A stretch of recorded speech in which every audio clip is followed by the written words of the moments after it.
ആണെന്ന് അറിഞ്ഞാൽ കൊള്ളാമെന്നുണ്ട്. ഈ ഒരു വിഷയം നിങ്ങളെ ധരിപ്പിക്കുക എന്നുള്ള ഒരൊറ്റ ലക്ഷ്യം മാത്രമേ എനിക്കിവിടെ ഉണ്ടായിട്ടുള്ളൂ. ഇവിടെ ഇപ്പൊ കൂടിയിരിക്കുന്ന പല ആളുകൾക്കും സത്യം എന്താണെന്നറിയില്ല. ഇവരൊക്കെ ഞാൻ പോകുമ്പോ ഇനി എന്നെ വേറെ രൂപത്തിൽ പലതും പറയും. ഇപ്പൊ തന്നെ എന്നെ സാമ്പത്തികമായിട്ടുള്ള ബുദ്ധിമുട്ട്, സാമ്പത്തികമായിട്ട് ഒരുപാട് കാര്യങ്ങൾ ചെയ്തു, അതല്ലെങ്കിൽ അതിന് വേണ്ടിയിട്ട് ഒരുപാട് എന്റെ പോക്കറ്റ് നിറയ്ക്കാൻ ഒരുപാട് കാര്യങ്ങൾ ചെയ്തു എന്ന ആരോപണം ഇപ്പൊ തന്നെ ഉയർന്നു വന്നിട്ടുണ്ട്. തന്നെ ആ ദീനെ മുറുകെ പിടിക്കാൻ നമ്മളെല്ലാവരും തയ്യാറാണ്. അതുകൊണ്ട് എന്റെ വാക്കിൽ നിന്നോ പ്രവൃത്തിയിൽ നിന്നോ ആർക്കെങ്കിലും എന്തെങ്കിലും മോശമോ ബുദ്ധിമുട്ടോ ഉണ്ടായിട്ടുണ്ടെങ്കിൽ നിങ്ങളെല്ലാവരും പൊരുത്തപ്പെട്ടു തരണമെന്നും എന്റെ കുടുംബത്തിനും എനിക്കും വേണ്ടി ദുആ ചെയ്യണമെന്നും എന്റെ മക്കൾ പട്ടിണിയാവാതിരിക്കാൻ വേണ്ടി പ്രത്യേകതകള് കരുതണമെന്ന് ഓർമ്മപ്പെടുത്തുകയാണ്. അസ്സലാമു അലൈക്കും. മാതാപിതാക്കള്, കൂടപ്പറപ്പിങ്ങള് തൻ്റെ ബാല്യകാല സുഹൃത്തുക്കളോടൊപ്പം സുന്ദരമാക്കേണ്ട ബാല്യകാലത്ത് തന്നെ നമ്മൾ ഏതോ നാട്ടിൽ ദർസ് പഠിക്കാൻ വേണ്ടി പോയി. എന്തിനു വേണ്ടിയാണ്? ദീൻ പഠിക്കുക എന്ന അതിയായ ആഗ്രഹത്തിൻ്റെ പേരിലാണ്. ദീനെല്ലാം പഠിച്ച് 8-9 വർഷക്കാലം തൻ്റെ നാട്ടുകാരും വീട്ടുകാരെയൊക്കെ വിട്ടു നിന്നതിന് ശേഷം പിന്നീട് ബിരുദധാരിയായി ഏതോ ഒരു നാട്ടിൽ ജോലിക്ക് പോകുമ്പോഴും ഭാര്യ, മക്കൾ ഇവരെയൊക്കെ ആഴ്ചയിൽ 1-2 ദിവസമാണ് നമ്മൾ കാണുക. ഇങ്ങനെല്ലാം മറ്റൊരു മഹലിൽ പോയി ആ നാടിൻ്റെ നന്മയ്ക്ക് വേണ്ടി, അവരുടെ ഇഹപര വിജയത്തിന് വേണ്ടി നമ്മൾ നന്മ പറഞ്ഞു കൊടുത്തും അവരെ കുട്ടികളെയൊക്കെ പഠിപ്പിച്ചും പ്രാപ്തരാക്കിയൊക്കെ നമ്മൾ ആ നാട്ടുകാർക്ക് വേണ്ടി ജീവിക്കുമ്പം നമുക്ക് കിട്ടുന്ന വടയും ചായയും ഇതുപോലെ കറിയേപ്പില എടുത്ത് കളയുന്ന പോലത്തെ ദുരവസ്ഥയാണ്. എൻ്റെ പ്രിയപ്പെട്ട മതപണ്ഡിതന്മാരോട്, പ്രത്യേകിച്ച് നമ്മുടെ മുഅല്ലിമീങ്ങൾ, അതുപോലെ തന്നെ യുവാക്കളായ ഉസ്താദന്മാരോട് പറയാണ്, നമ്മുടെ കഴിഞ്ഞ തലമുറ പോട്ടെ, ഇനിയുള്ള തലമുറ ചിന്തിക്കേണ്ടത് നമ്മൾ നിർബന്ധമായിട്ടും സ്വയം പര്യാപ്തരാവണം. നമ്മൾ ഈ പള്ളി, അട്ടിപ്പാത്രം ഇതിൻ്റെ ചുറ്റും വട്ടം കറങ്ങുന്നതിനപ്പുറത്തേക്ക് നമ്മളൊരു മഹാലോകം നമ്മൾ കാണണം. നമ്മളിൽ ഓരോരുത്തരിലും നല്ല മികവുറ്റ പ്രതിഭകളുണ്ട്. അത് നമ്മൾ ഓരോരുത്തരും മനസ്സിലാക്കും. നമ്മളിലൊക്കെ നല്ല മികവുറ്റ പ്രതിഭകളുണ്ട്. ഈ പ്രതിഭകളെ പുറത്തെടുക്കുകയും നമ്മൾ സ്വയം നമ്മുടെ കഴിവുകളെ സമൂഹത്തിന് സമർപ്പിക്കാൻ വേണ്ടി സന്നദ്ധമായി ഓരോരുത്തരും തയ്യാറാവുകയാണെങ്കിൽ നല്ലവണ്ണം പ്രഭാഷണം നടന്നവരുണ്ട്. നല്ല വായന കൊണ്ട് വായനാ സമ്പന്നരായ ആളുകളുണ്ട്. അവരുമൊക്കെ സംസാരിക്കുമ്പോഴുള്ള അവരുടെ ആ വിശാലമായ വായനയുടെ അർത്ഥഗർഭമായ വാക്കുകൾ നമ്മുടെ മുമ്പിൽ അവർ സബ്മിറ്റ് ചെയ്യുമ്പോഴത്തേക്ക് നമ്മൾ അന്തം വിട്ടു പോകും. ഇത്രയും കഴിവുണ്ടോ? ഇതൊക്കെ ഉപയോഗപ്പെടുത്തി നിങ്ങൾ നല്ല മേന്മയുള്ള മികവുറ്റവരായി മാറണം. അല്ലാത്ത പക്ഷം നിങ്ങൾ ജോലി ചെയ്യാൻ പോകുന്ന മഹല്ലുകളുടെ ഇന്നത്തെ അവസ്ഥ നിങ്ങൾക്കറിയോ?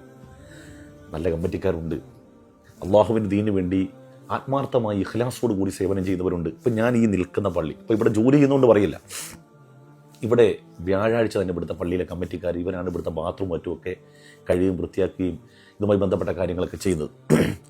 എന്നാൽ പലയിടത്തും ഈ മഹലിൻ്റെ ഉത്തരവാദിത്തപ്പെട്ട സ്ഥാനത്തിരിക്കുന്ന ഇന്ത്യൻ നാഷണൽ വേസ്റ്റുകൾ എന്ന് പറയാതിരിക്കാൻ പറ്റില്ല. വീട്ടിലാണെങ്കിൽ പെണ്ണുമ്പുള്ളയായിരിക്കും ഭരിക്കുന്നത്. അപ്പോൾ പിന്നെ നല്ല തലപ്പാവ് ധരിച്ച ശുഭ്രവസ്ത്രധാരികളായ ആളുകളെ ഭരിക്കാൻ കിട്ടുക എന്ന് പറഞ്ഞാൽ ഈ ഭരണം ഒരു വല്ലാത്ത സുഖമാണ്. നിങ്ങൾ മനസ്സിലാക്കുക.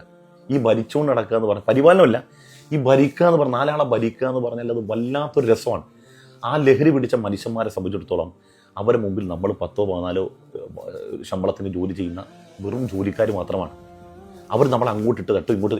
ഈ സമീപ മഹലിൽ ഒരു മുസ്ലിയാർ പള്ളിയിൽ മൈക്ക്, അതിൻ്റെ എന്തൊക്കെയോ തകരാറ് കാരണം ഒരു മൈക്ക് മേടിക്കാൻ വേണ്ടി ജനങ്ങളോട് പൈസ പിരിച്ചു.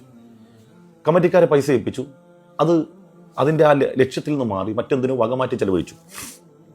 ഉസ്താദ് അത് ചോദിച്ചു.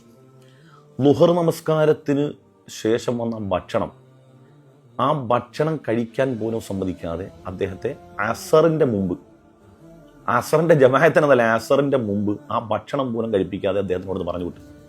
അദ്ദേഹമാണെങ്കിൽ ബസ് സ്റ്റാൻഡിൽ ആ ബസ് കയറാൻ വേണ്ടി നിൽക്കുന്ന സമയത്ത് ഞാനന്ന് ബൈക്ക് വരികയാണ്. അദ്ദേഹം കണ്ണിങ്ങനെ നിറഞ്ഞിരിക്കുകയാണ്. അദ്ദേഹത്തിൻ്റെ വിലാപം കേട്ട് നമുക്ക് നിസ്സഹായരാണ്. നമുക്ക് എന്ത് ചെയ്യാൻ പറ്റും?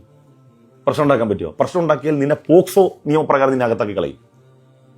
എടാ, നിന്റെ സ്വന്തം മക്കൾ അവരേതൊരവസ്ഥയിലേക്ക് പോകുന്നു എന്ന് പോലും നീ ചോദിക്കുക അറിയുക ചെയ്യാതെ മറ്റേതോ നാട്ടിൽ പോയി അവിടുത്തെ ആളുകളുടെ മക്കളെയൊക്കെ നന്നാക്കാൻ വേണ്ടി നീ പോയി മദ്രസയിരിക്കുന്ന സമയത്ത് കുട്ടി പഠിച്ചില്ലെങ്കിൽ ഒന്ന് കണ്ണുളക്കുകയോ ഒരു വടി കൊണ്ടൊന്ന് ശകാരിക്കുകയോ ചെയ്തു കഴിഞ്ഞാൽ നിന്റെ അവസ്ഥ എന്താണ്? നിന്നെ കാണാൻ നിന്റെ പെണ്ണും നിന്റെ ഭാര്യയും നിന്റെ മക്കളും മറ്റാരെയോ നന്നാക്കാൻ വേണ്ടി പോയതിൻ്റെ പേരിൽ അവർ നിന്നെ കാണാൻ വേണ്ടി ജയിലിൽ വരേണ്ടവർ. നീ പോക്സോ നിയമപ്രകാരം അകത്താണ്. എത്ര മനുഷ്യരങ്ങനെ അനുഭവിച്ചിട്ടുണ്ട്. അതുകൊണ്ട് എൻ്റെ പ്രിയപ്പെട്ട ഉസ്താദന്മാരോട് എനിക്ക് പറയാനുള്ളത്, മഹല്ലിൻ്റെ ജമാഅത്ത് കമ്മിറ്റികൾ നല്ല മനുഷ്യരുണ്ട്, അതിനകത്തൊന്നും നമുക്ക് തർക്കമില്ല. അങ്ങനെ അനേകായിരം മനുഷ്യർ നമ്മൾ കണ്ടിട്ടുമുണ്ട് അള്ളാഹുവിന് ഇതിനു വേണ്ടി. പക്ഷെ പലയിടത്തും ഇന്ത്യൻ നാഷണൽ വേസ്റ്റുകളാണെന്ന് പറയാതിരിക്കാൻ പറ്റും. അങ്ങനെ തന്നെ പറയുള്ളൂ. കോളറിന് പിടിക്കുന്നവരുണ്ട്, ഭീഷണിപ്പെടുത്തുന്നവരുണ്ട്. ഒരു ഇശാ നമസ്കാരം, ഒരു ജുമാക്ക് നമ്മൾ പ്രഭാഷണം നടത്തിയാൽ കിർമാതിരുന്നിട്ട് ഇശാ നമസ്കാരം കഴിയുമ്പോൾ നിങ്ങൾ ഇത്രയും നാളും പഠിച്ച ദീൻ നിങ്ങൾക്ക് പറയാൻ സ്വതന്ത്രമായിട്ട് നിങ്ങൾക്ക് അവകാശമുണ്ടോ? ഒരു പലിശക്കെതിരെ പറയാൻ പറ്റുള്ളൂ. ലോട്ടറി എടുക്കുന്ന സെക്രട്ടറിയും പ്രസിഡന്റും ലോട്ടറി എടുക്കുന്ന സെക്കൻഡ് പേഴ്സൺ മനസ്സിന് വിഷമം വരികയാണ്. അവൻ നമ്മൾ ജുമാക്ക് ലോട്ടറിക്കെതിരെ പറഞ്ഞപ്പോൾ ഇഷാസ്കാരം കഴിയുമ്പോൾ പതുക്കെ വന്നിട്ട് പറയാണ്, ഉസ്താദെ പിന്നെ ഞങ്ങളൊരു പുതിയ ആളെ നോക്കുന്നുണ്ട്, ഉസ്താദ് പോയിക്കോ, സുബഹിക്ക് ആൾ വരുമെന്ന് പറയും. എത്ര മനുഷ്യന്മാരെ അങ്ങനെ യാതൊരുവിധ മനസ്സാക്ഷി കുത്തുമില്ലാതെ അങ്ങനെ ചെയ്തിട്ടുണ്ട്. അതുകൊണ്ട് നമ്മൾ വേണ്ടത് നമ്മൾ സ്വയം പര്യാപ്തരാവുക എന്നുള്ളതാണ്. പള്ളി ജോലി മാത്രമേ ചെയ്യുള്ളൂ അങ്ങ് തീരുമാനിച്ചിട്ട് ഈ അട്ടിപ്പാത്രത്തിന് വിട്ടുള്ള കിടപ്പ് അവസാനിപ്പിക്കണം. എന്നിട്ട് കർമ്മോത്സുകരായി എഴുന്നേറ്റ് നിൽക്കണം. തൻ്റെ ഇടത്തോടു കൂടി നിങ്ങളുടെ പ്രതിഭകളെ സമൂഹത്തിന് മുമ്പിൽ സമർപ്പിക്കാൻ നിങ്ങൾ തയ്യാറാവണം. വായന ഉണ്ടാകണം, പഠനം ഉണ്ടാകണം, അപ്ഡേഷൻ ഉണ്ടാകണം.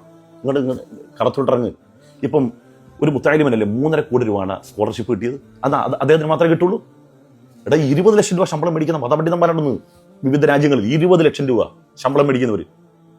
ഇത് നമ്മളെ കൊണ്ട് നടക്കത്തില്ലേ? നമ്മളിങ്ങനെ ഈ മദ്രസയും ഈ പള്ളിയുമായിട്ട് ഇങ്ങനെ, അതൊക്കെ നമ്മുടെ പൊന്മള ഉസ്താദിനെ പോലെ, അതുപോലെ തന്നെ വലിയ സ്വാത്വികരായ മുദരിസന്മാർ, അവർക്ക് നല്ല ശിഷ്യസമ്പത്തുണ്ട്. അത് അവർക്ക് പറ്റുന്ന പണിയാണ്, അത് അവർ ചെയ്യും. ഇനിയും അത് സാധുവും തുടരും ചെയ്യും. പക്ഷെ നമ്മളെപ്പോലുള്ള ആളുകൾ ഈ വരും തലമുറയിൽ നമുക്ക് ഒരു നേരം മദ്രസ എടുക്കാൻ കഴിയുമെങ്കിൽ ഒരു നേരം മദ്രസ എടുക്കുക. ശേഷം മറ്റ് എന്തെങ്കിലും കാര്യങ്ങൾ, ടൈപ്പിങ്ങോ മറ്റു എന്തെങ്കിലും കാര്യങ്ങൾ, കമ്പ്യൂട്ടറോ ഇതൊക്കെ പഠിച്ച് നമ്മൾ പ്രബുദ്ധരായി പ്രാപ്തരായി ഈ സമൂഹത്തിന് എന്തെങ്കിലും നമ്മൾ സമർപ്പിക്കാൻ, അല്ലെങ്കിൽ വിദേശ രാജ്യങ്ങളിൽ പോയി നല്ല ജോലി നോക്കാൻ. ഇനി ഒന്നുമില്ലെങ്കിൽ ഗൾഫിലെങ്കിലും പോയി, ഒന്നുമില്ലെങ്കിൽ ആ ഗൾഫിൽ മലയാളികളുടെ മക്കളുണ്ട്, അവരെ ഓൺലൈൻ വഴിയെങ്കിലും പഠിക്കും. ഞാൻ ആ കൊറോണ സമയമുണ്ടോ 2020, ആ കൊറോണ സമയത്ത് ഞാൻ ഓൺലൈൻ ക്ലാസ് പഠിപ്പിക്കാൻ തുടങ്ങിയതാണ്. ഇപ്പം ഞാനത് മറ്റ് മുഅല്ലിമീങ്ങൾക്ക് വിട്ടുകൊടുത്തിരിക്കുകയാണ്. അതുകൊണ്ട് എന്താ, എന്തെങ്കിലും ഒരു അവർക്ക് അനിഷ്ടം, നമ്മൾ പ്രസംഗിക്കുന്ന വിഷയത്തിൽ എന്തെങ്കിലും അനിഷ്ടമുണ്ടായാൽ ഇത് ഒരു കാലം അപ്പുറത്തും ഒരു കാലം അകത്തുമാണ്, ഒരു കാലകത്തും ഒരു കാലം പുറത്തുമാണ്. നിങ്ങൾക്ക് ഇന്ന് വേണ്ടേ, എനിക്കന്നെങ്കിൽ ഇന്നലെ വേണ്ട എന്ന് പറഞ്ഞ് പോകാനുള്ള മനസ്സുണ്ടാവണം. അല്ലാതെ അവിടെ കിടന്ന് കരയല്ല. അല്ലെങ്കിൽ എൻ്റെ ആര് പട്ടിണിയാകാനാണ്, ആര് പട്ടിണിയാക്കാൻ നമ്മളെ? റബ്ബുണ്ട്, ഈ വാഗീറിയ തമ്പുരാനുണ്ട്, റഹ്മാനായ റബ്ബുണ്ട് മുള്ളിൽ, അവനാരെ മുട്ടിക്കത്തില്ല.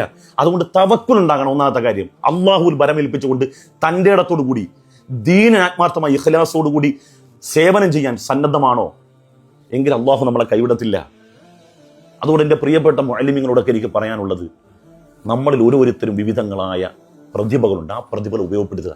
ഇവൻ്റെയൊക്കെ കാലും പിടിച്ച്, ഇവനെയൊക്കെ തൊഴുത്, ഇവനെയൊക്കെ പുകഴ്ത്തി ഒരു മീറ്റിംഗ് വന്നു കഴിഞ്ഞാൽ ബഹുമാനപ്പെട്ട എന്തിനാണ് ഇവനെയൊക്കെ പൊഴുത്തുന്നത്?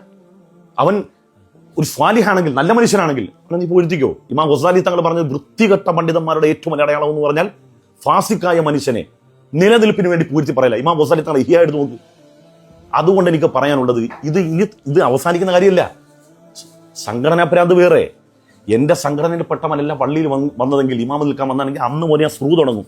അന്ന് പോലെ ഇവനെങ്ങനെ പുറത്തേടിക്കാം.